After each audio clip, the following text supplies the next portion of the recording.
Hi, I'm Louisa Bennet, and I'm going to chat to you just briefly about The Bone Ranger, the latest Monty dog detective book about a dog who solves crimes that humans can't. And I'm just going to talk a little bit about creating the imaginary world a story in which the dog is the primary point of view. So how do you create that point of view for an animal such as Monty the Golden Retriever?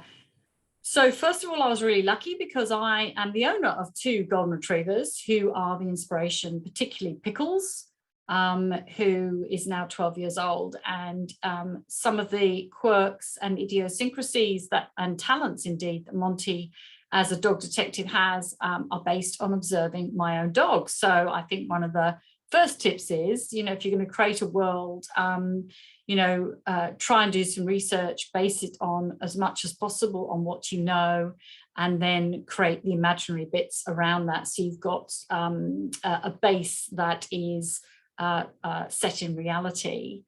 So, for instance, just one example is Monty uses we mails as a way of communicating and getting information across big distances. And we mails are when our dogs go to the park or are wandering up the street and they leave a little we mail message on a lamppost or a tree or a bush, then the next dog that comes along will pick up that we mail and leave his own we mail. So just sort of this kind of imaginary world that I've created is very much based in observation. I think the other thing is to create a history, a sort of, how is it that, say, Monty the dog understands Rose, who is the owner, Rose Sidebottom, a young police constable who has adopted him. And she's struggling as a police officer and he is helping her solve crimes and making her look good.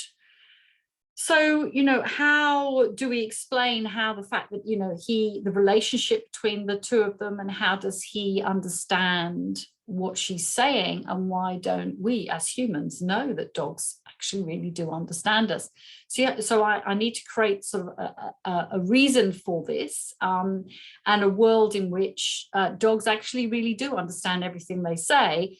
But going back to the sort of very early times when wolves made a decision that they were going to work with what they call humans, otherwise they would be wiped out.